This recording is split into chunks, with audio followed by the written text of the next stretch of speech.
Joy Behar calls her a 10. I mean, how dare she objectify a woman with a sexist rating system, but it's such a typical thing from a 1.5. Well said. The motives stink worse than Joy Behar's jog bra. I mean, assuming she jogs. Oh, wait, there she is.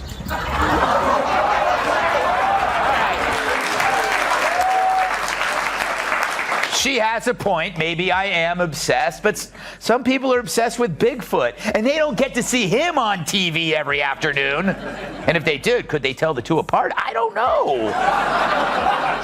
Joy Behar just got absolutely flattened by Gutfeld and Tyrus, and it was a spectacle you couldn't look away from.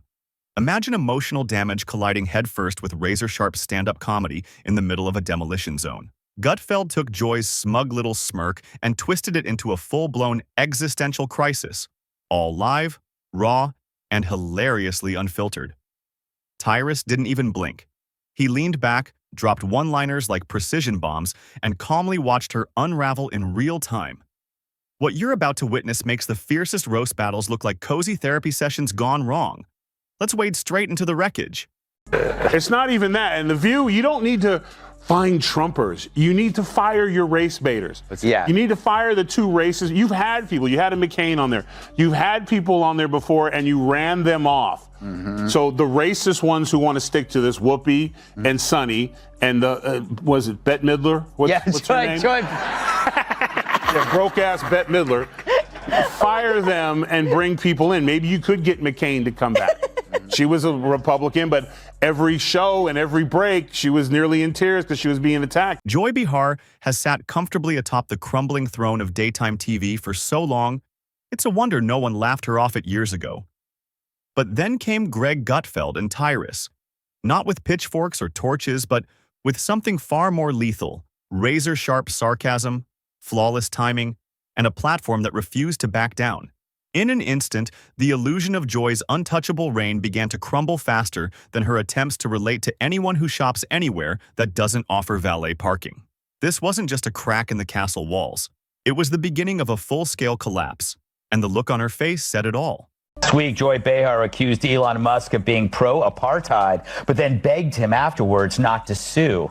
Musk lawyers have yet to comment because they're still checking to see if it's legal to sue a cow.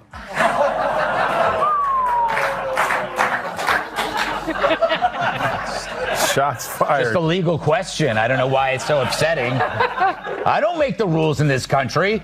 Make no mistake, there was no dramatic shouting match, no fiery face-to-face clash, and no smoke-filled stage where Joy could yell over her opponent. This wasn't a debate at all. It was a surgical takedown broadcast for the world to see. Every move was calculated, every jab delivered with precision, and the most brutal part? They didn't even need to invite the Queen herself to the event. The absence made it sting even more. Because this wasn't just a hit, it was a clean clinical dismantling that left no room for defense. Now to some news. The feral monsters of The View say they've never heard of you-know-who. True, the show that makes mornings hell claim that my name doesn't ring a bell. It's time for... Our view on The View. Ugh. Yeah, the witch's coven finally shows me some lovin'. Yesterday on The View, yours truly was the subject of conversation. Apparently, the broads have no idea who I am, or so they say. Hit it, Gladys. Gutfeld, whose entire persona thrives on tearing apart media absurdities with the energy of a stand-up comic on a caffeine high, didn't even have to say Joy's name. Instead, he painted the perfect picture. Self-righteous daytime hosts preaching into an echo chamber while sipping Chardonnay and pretending they know the price of a gallon of gas. And if that doesn't describe Joy Behar in her natural habitat, then the earth itself must be flat. It was satire so sharp you could almost hear it slicing through the illusion she's built for decades. Said that Gutfeld talks about you all the time. Who is he? Really, who is he? I don't watch the show. He has a show. I don't watch the never show. heard of him. Yeah. I guess he's just obsessed with me. No. Next, Joy's going to say she's never heard of carbs. Seriously, her denial of knowing me is as believable as her red hair. But obsession? I mean, come on, Joy. Where would you even get that idea? Like Joy Behar's face, it's looking worse and worse by the day. More full of crap than Joy Behar after a night of scotch and Taco Bell. Her being named Joy is like me being named ugly. Joy wasn't there on the show. Apparently Mondays are her days off when she feeds in the pasture. It now smells like a humid day inside Joy Behar's moo-moo. Tyrus, as always, stepped into his role as the quiet executioner. No yelling, no theatrics, just cool, calculated mockery delivered with pinpoint precision. While Joy kept performing for an audience that clapped on cue like Pavlov's dogs, Tyrus sat there with that deadpan stare that silently screamed, "Are we really still taking this woman seriously?" Without ever saying her name, everyone knew exactly who he meant. This wasn't some casual jab. It was a comedy segment built like a professional hit. Joy Behar, once the smug symbol of certainty on a show that mattered, had become the punchline of a joke she wasn't even invited to witness. Yet somehow, she was the only one in it. No, this is what elitists do who can't, like, if you don't know who someone is, how did you know to automatically hate him? Mm-hmm. Like, I mean, that's how fake and full of she is. Gutfeld, never heard of him. Don't like him. Why? Cause why? That's why I just turned to one of my kids. Cause why? Yeah. Because I don't know who he is. Never heard of him at all in my entire life. But why? Because I don't know. Because they are the last TV show to talk about high turnover. Mm-hmm. We've been rolling 3 steady for a long time. Yeah. We don't take breaks in the commercial to get away from each other. Well, that's what the drinking's for. Yes. Megan McCain, how'd that go? Yeah. Rosie O'Donnell, or any of these previous fellow employees? Because one of the things they said was that no one walks away from money. Right? Yeah.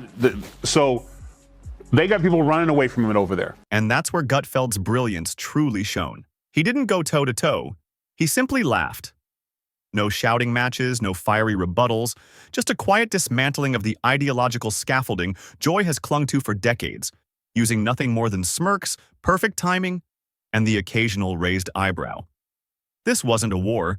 It was comedy wielded like a wrecking ball. The irony? Joy still thinks she's winning, like the captain of a ship that hit an iceberg 2 hours ago, still conducting the orchestra while the water rises around her. Gutfeld and Tyrus didn't even have to fight her. Reality was already doing the job, and all they did was aim the camera. So the problem is that you have to go after the racist people, and if the CEO goes, you know what, I'm not going to allow a woman on my show, or man, that will go after white America and talk about them like dogs. That doesn't represent our ideals or values for anyone. And get rid of those people, and this will clear up real quick. So do you have to actually look in the mirror and clean up your own backyard and get the racist people out? Because that's who you allowed in. You allowed black racist on TV who could just go all day and say anything about white people. And I guess lo and behold, they forgot that there's a lot of people at home, white people at home during the day, that are not watching your show anymore. So just clean it up. Yeah, you know, Emily. Tyrus, always the minimalist, never needs theatrics. His entire act runs on body language, irony, and that deadpan delivery that gets laughs before he even finishes a sentence. While Behar needs a full orchestra and a spotlight just to land a point, Tyrus can raise one eyebrow and deliver half a sentence to send shockwaves. Joy Behar's relevance expired 3 scandals ago, yet she still demands to be taken seriously while acting like a walking political cartoon. Her rants swagger like Nobel speeches, but land with the accuracy of a trivia dropout and the subtlety of a foghorn. The applause she clings to isn't for cleverness. It's the hollow, automatic kind that tells you the audience isn't laughing because it's funny, but because they've been trained to react. Meanwhile, Gutfeld and Tyrus deliver real humor, the kind that sneaks up and exposes the absurdity hiding in plain sight. It's about the view. It's become like a medical hospital that displays human misfailure. Like it's like here, let's look at this political oddity. Ah! You know, it's like it really is like the left-wing equivalent of a carnival sideshow, except instead of bearded ladies and fat clowns and 2-headed cows. Well, let me rephrase that. But The View is a victim of the sunk cost fallacy. You know, how can you now speak the truth when for years you've been telling lie after lie after lie? Now you're carrying this big bag of rocks around you because it's too harmful for their ego to admit that we really were dishonest. And they could be honest. All they would have to say is, look, We hate Trump so much. We were willing to lie about Joe Biden because we felt he was preferable. We thought our lying and our cover-up was on your behalf. Just say that. You're still scum, but at least you're honest scum. And Tyrus. He gave her that look, the one that silently asks, "Are you even hearing yourself right now?" Then he simply walked away, letting the wreckage of her rhetoric smolder on its own. He doesn't argue, he observes. And in that quiet, piercing stare lies the sharpest mockery of all. You can't fight satire with sincerity, and you can't battle irony with pure outrage. That's where Joy Behar crumbles. She's the queen of performative fury, but she's unequipped for this kind of fight. While she swings wildly with emotional jabs, Gutfeld sidesteps with humor and counters with logic wrapped in absurdity. She could drop the act at any time, but she won't, because the thrill of being right on television, even when proven wrong, is simply too addictive. And that's exactly what Gutfeld and Tyrus expose. Not Joy the person, but Joy the overproduced public persona. Sure, all that, and the price of butter. Sonny gets the game ball. If it wasn't for her, if it wasn't for her asking that question, it might have been a closer election. But when oh no, nothing really comes to mind, I was like, cha-ching. Listen, they're bitter, they're angry, they're entitled. They also should be, this should have been a reset for everyone who pushed lies and misinformation for the last, they call them Hitler, they call these things, America rejected them. And instead of coming back and saying, we lied, they instead are now doubling down. So let her keep doing it, because if she keeps that up, we're going to keep getting the Senate and probably the House and the White House, because people see right through your lie. It's like watching someone point out the emperor's wardrobe disaster without ever naming the emperor. And yet, everyone knows exactly who's standing there exposed. That's when the comedy hits its hardest. Tyrus delivers the knockout blow with complete silence, sitting stone-faced as the camera lingers. No setup, no punchline, just a look that says, "I can't believe this is the conversation we're having now." That expression alone could melt whatever shred of self-awareness was still clinging to Behar's teleprompter. And honestly, this was long overdue. Someone had to mock The View without ever stepping foot on its stage. The show has drifted from real discussion into a weekly sketch on how to destroy nuance with flair. Gutfeld and Tyrus don't need to be guests. They already run a far more entertaining version, minus the cue cards and the programmed applause. Joy sure loves running her mouth. She should, but she should. It's the only running she does. Emily! So what did you make of this? VVAC is what she called him.